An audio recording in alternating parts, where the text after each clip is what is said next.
आज आम ओडिशार गोटे फेमस स्ट्रीट फूड बनेबा जार ना होची पियाजी। पियाजी खाइबा पई बहुत ही टेस्टी होता है एवं बनेबा बहुत सहज एवं खूब कम समय लगी थाए। आपण एठी साउंड सुनी पारुचंती आम पियाजी एठी केते क्रिस्पी हेची आउ भितर देखंतु बिल्कुल परफेक्ट पियाजी बनी के रेडी हेची। तेबे चलंतु ये पियाजी बनेबा स्टार्ट करिबा। तो तापाई मुझे नहीं 4टी मीडियम साइज रो पियाज, 7 रु 8 चमच बेसन, 2 चमच चाउल गुंड, 2 रु 3टी कंचा लंका को एमती मु छोट छोट खंड करी काटी नहीं, 1 इंच अदा को एठी मु छेची नहीं।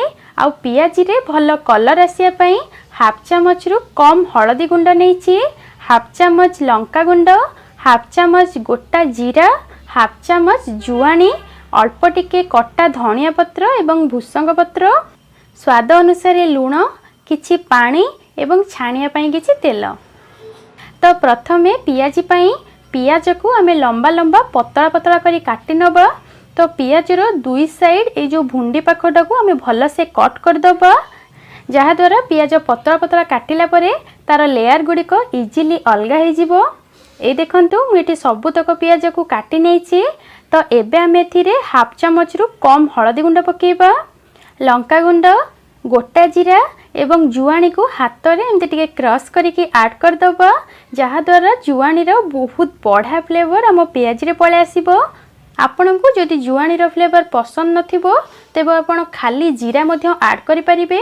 जे कोनोसी तेल भाजी जिंस रे जीरा किंबा जुआणी दबा द्वारा गैस हे न थाए आ पेट पई मध्य ए दुइटा बहुत भलो। एबे एथिरे स्वाद अनुसार लूण ऐड करिबा एवं एसबु को टिके चकटिके भल भाबरे आमे मिक्स करिबा। लूण देकी एमती पियाज को टिके चकटिले पियाज नरम ही जाए एवं लूण पई पियाज रो बहुत पानी मध्य रिलीज हुए, जहा फल रे परे बेसन देकी चकटिला बेले बेसी पानी हमको दरकार हुएनी। तो बहुत ही जरूरी स्टेप्स एटा, तेणु ए प्रोसेस को निश्चिंत फॉलो करिवे। एठी देखंतु 2 मिनिट एमती चकटिला परे पियाज एठी हमर पूरा नरम हो जाइए, आउ पियाज रो पानी मध्य पूरा रिलीज हो जाइए। आउ पियाज रो आपण देखि परचंती सबु लेयर गुडाक बा पाखुडा गुडाक मध्य अलगा हो जाइए। तो एबे हम एथिरे बेसन को ऐड करिबा। जेहेतु आर ना पियाजी तेणु पियाज रो परिमाण बेसी एवं बेसन जस्ट बाइंडिंग पई जेतिकी दरकार हबो हमें सेतिकी ही ऐड करिबा।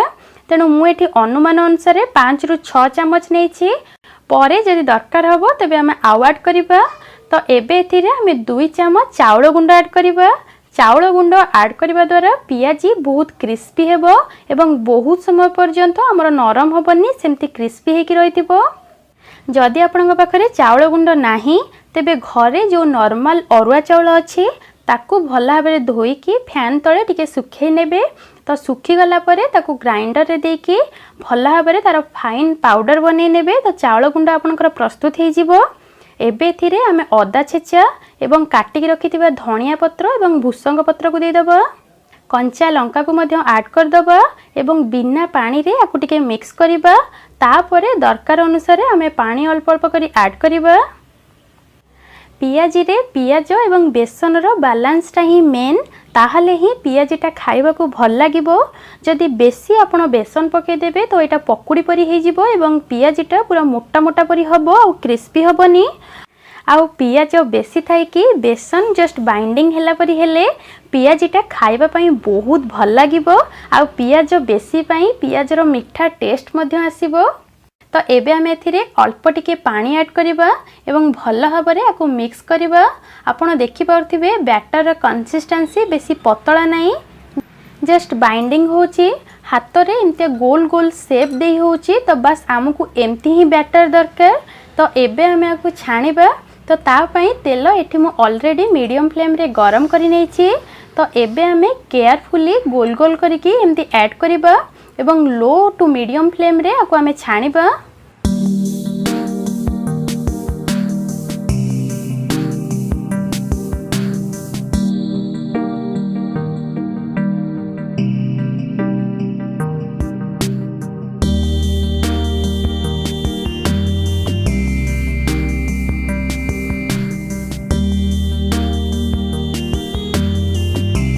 दुई पट साइड रु भल भाव में उल्टे पुल्टे कि छाणिला परे आपण देखि पारुचंती पियाज गुड़िकर लाइट ब्राउन कलर आसीगला आउ एटा 60% कुक मध्य हो गलानी। तो आपको आम काढ़ीदबा सेकेंड टाइम आम आपको डार्क ब्राउन कलर आसिया पर्यंत छाणीबा। तो एसबू को एबे आम छाणिकी टिके ठंडा हवाई रखीदबा एवं आउ गोटे बैच पई आम फ्राए करबा। एठी आपण देखि पारुचंती मो सबु पियाजी को गोटे टाइम फ्राए कर नेछि। तो नेक्स्ट टाइम फ्राए करिया पई मो एठी गोटे थाली को एमती लेउटे नेछि। आपण एमती थाली नै तो चॉपिंग बोर्ड या कोनोसी भी फ्लैट थिबा सरफेस नै परिबे। एबे एथिरे मो अल्प टिके तेल लगे दोछि।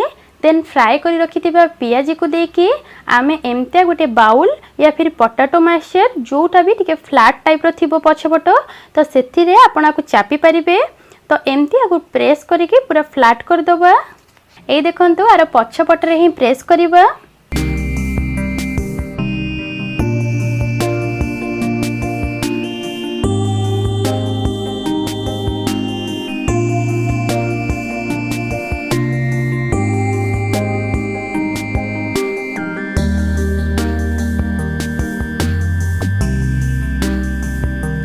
तो सबुतक पियाजी सेकेंड टाइम फ्राए हवा पाई रेडी हो गला। तो तेल मध्य एटी भलसे गरम हो जाइए। एबे मीडियम फ्लेम रे केयरफुली गोटे गोटे करी ऐड करिबा। एका बेले बहुत सारा ऐड करिवेनी।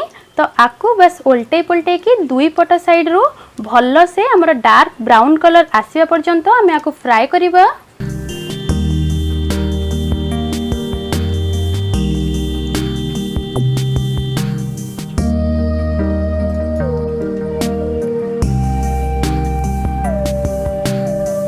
आपण ये देखि पार्थिबे दुई पट साइड रू पूरा भल से डार्क ब्राउन कलर आसीगलानी। तो एबे आमे आकु टिश्यू पेपर ऊपर काढ़ी दबा। आउ सेम प्रोसेस रे आमे सबुतक सेकेंड टाइम फ्राए करनबा। लास्ट रे अल्प किछि कंचा लंका को मुझे चिरा लगे नेछि सो दैट छाणिला बेले एटा मुह को छिटकीबनी। तो आकु मध्य आमे छाणी नबा। देखंतु कंचा लंकार कलर एटी चेंज हो आसलानी। तो काढ़ी दबा। गरमा गरम पियाजी सह छणा कंचा लंकार मजा किछि नियारा। तो एबे आमे आकु सर्व करबा। ऊपरू बस अल्प टिके चाट मसाला एमती स्प्रिंकल कर दबा। आउ आकु आपण टमाटो सॉस या फिर गोटे कप चा सहित सर्व करि परिबे। तेबे आपण मध्य एमती खूब कम समय रे रेडी हो जाउथिबा क्रिस्पी सुपर टेस्टी पियाजी को घरे बनांतु, निजे खांतु, समस्त को खुआंतु। एवं जदि आज रेसिपीटी आपण मानकु भल लागि थिबो तेबे प्लीज वीडियोटी को लाइक करंतु। फ्रेंड्स, फैमिली एवं रिलेटिव का सहित व्हाट्सएप किंबा फेसबुक माध्यम रे आपको शेयर करंतु। एवं आगो को एमता सहजिया और यमी यमी